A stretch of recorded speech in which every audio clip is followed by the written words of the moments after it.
오늘은 출애굽기 13장 11절로 16절의 말씀에 의거해서 초태생이라고 하는 제목을 가지고 서로 은혜를 나누기를 원합니다. 출애굽 사건, 특별히 야비벌 14일 저녁부터 시작된 그날의 사건은 이후 이스라엘 자손들의 삶에 지대한 영향을 미쳤습니다. 그 사건 이후로 유월절을 포함한 무교절 절기를 지키게 되었습니다. 평상시 누룩이든 유교병을 먹으면서도 마음속에는 무교병을 생각하게 되었습니다. 그날 저녁에 문설주와 인방에 어린 양의 피를 바른 이스라엘 자손들은 비록 동일하게 행동하지는 않았지만 어린 양을 잡고 그 피를 성소와 성소의 제단에 뿌렸습니다.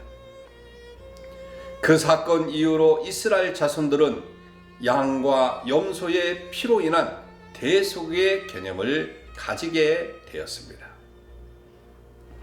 유월절 사건의 영향은 이뿐만이 아닙니다. 보다 중요한 삶의 변화는 초태생에 대한 규례입니다.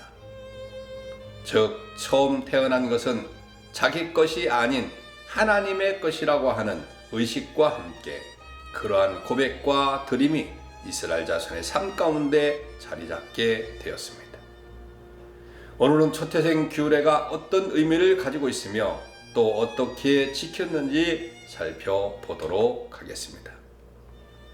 먼저 하나님은 이스라엘 자손 중에 초태생은 모두 내 것이라고 말씀하였습니다. 초태생에 대한 첫 언급은 출애굽기 13장 2절에 있습니다. 함께 읽어보도록 하겠습니다. 이스라엘 자손 중에 사람이나 짐승이나 물은하고 초태생은 거룩히 구별하여 내게 돌리라고 이는 내 것이니라 말씀하시니라 라고 말씀하셨습니다. 이스라엘 자손 중에 처음 태어난 사람이나 이스라엘 자손 소유 중에 처음 태어난 짐승은 모두 하나님의 것이라고 하는 말씀을 한 것이죠. 본문 12절은 이 말씀에다가 수컷은 여호와의 것이니라 라고 하는 말씀을 덧붙이셨습니다. 즉, 처음 태어난 것이라도 여자나 암컷이 아닌 남자와 수컷만 하나님의 것이라고 하였습니다. 수컷만 초태생으로 구별하여 하나님의 것이라고 하는 것을 가지고 여권 운동을 할 필요는 없습니다. 당시 문화적 배경 속에서 보다 우월한 것으로 인정되었던 남성이나 수컷을 하나님의 것으로 삼으시겠다고 하는 뜻이기 때문에 그런 것이지요. 처음 난 것이 가지는 의미도 매우 중요한데 그 처음 난 것 중에 남성이나 수컷이라면 얼마나 중요하겠습니까? 이들은 이스라엘 자손 전체와 이스라엘의 모든 소유를 대표한다고 말할 수 있습니다. 그러므로 처음 난 남성이나 수컷을 구별해서 자신의 것으로 삼겠다고 하는 그런 말은 이스라엘의 모든 것이 하나님의 것이라고 하는 뜻을 가지고 있는 것이죠. 이것은 11조 헌금과 비슷한 개념입니다. 10의 1을 구별해서 헌금하면서 나머지 10의 9는 내 것이니 내 마음대로 쓰겠다고 한다면 11조를 잘못 아는 것이지요. 11조 헌금은 모든 것이 하나님의 것임을 구별하며 드리는 것이지 10의 1만 하나님의 것이라고 하는 뜻은 아닌 것입니다. 그러므로 11조를 드리면서 나머지 10의 9도 쓸 수 있게 하신 하나님께 감사할 줄 알아야 되는 것입니다. 만약 10의 9를 드리고 10의 1을 쓰라고 한다면 그것 때문에 하나님 안 믿겠습니까? 그런 사람도 많겠지만 생명의 근원신 하나님을 믿는다면 그렇게라도 할 것이지요. 그런데 11조만 드리라고 하였으니 얼마나 감사한 일입니까?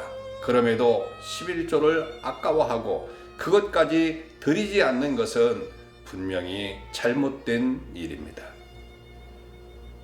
초태생 규례 역시 처음 난 것만 하나님께 드린다면 나머지 것은 자기 것이니 자기 마음대로 해도 된다는 것이 아닙니다.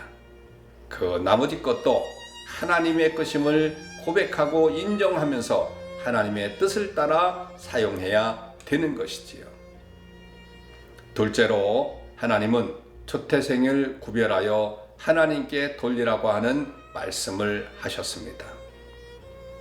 앞서 읽은 말씀처럼 13장 2절은 초태생은 다 거룩히 구별하여 내게 돌리라고 하였습니다. 여기서 거룩히 구별하다고 하는 그런 말은 오직 하나님만을 위하여 특별히 따로 떼어 구분해 놓았다고 하는 뜻이죠. 비록 그 자체는 거룩한 것이 아니지만 거룩히 구별하여 하나님께 돌린 것은 거룩한 것이 됩니다. 왜냐하면 그것은 거룩하신 하나님께 속한 것이기 때문입니다. 양은 그 자체가 거룩한 것이 아니지만 하나님께 드린 양은 거룩한 것이 되는 것이지요. 그러면 나귀의 첫 새끼는 다 어린 양으로 대속할 것이라고 하는 13절의 말씀은 무슨 뜻이겠습니까? 비록 아직까지 정한 짐승과 부정한 짐승을 구별하는 조항이 없었지만 나귀는 이때도 부정한 동물로 여겨졌습니다. 따라서 13절 말씀은 부정한 동물의 첫 새끼는 어떻게 해야 하는지에 대한 지침이라고 할 수 있습니다. 하나님은 부정한 동물의 첫 새끼는 하나님께 구별하여 드릴 수 없다고 했습니다. 만약 나귀의 첫 새끼를 드리려면 그 나귀 새끼를 대신해서 어린 양을 하나님께로 돌리라고 그렇게 하였습니다. 그러나 만약 어린 양에 대속하지 않으려면 가차없이 죽이라고 그렇게 하였습니다. 우리는 여기서 매우 중요한 진리를 발견합니다. 어린 양으로 대속하지 못한 나귀 새끼는 죽어야 하듯이 대속의 은혜를 입지 못하는 존재는 죽을 수밖에 없다고 하는 것이죠. 다시 말해서 예수 그리스도로 말미암아 죄의 사함을 받지 못한 자들은 누구를 막론하고 멸망당할 수밖에 없다는 것이죠. 저와 여러분들이 예수 그리스도를 믿어 그 보혈로 대속되었음을 믿습니다. 전적인 하나님의 은혜로 멸망치 않게 됨을 늘 감사해야 될 것입니다. 한편 민수기 8장 14절은 너는 이같이 이스라엘 자손 중에서 레위인을 구별하라. 그리하면 그들이 내게 속할 것이라고 말씀하였습니다. 18절은 이스라엘 자손 중 모든 처음 난 자의 대신으로 레위인을 취하셨다고 그렇게 말씀하셨습니다. 이후 레위인은 하나님께 드려진 자로서 별도의 기업이 없이 하나님께서 친히 그들의 기업이 되셨고 그들은 평생 동안 하나님을 섬겼습니다. 여러분 역시 평생 하나님께 구별된 존재로 드려지는 삶을 사시기를 주님의 이름으로 축원합니다.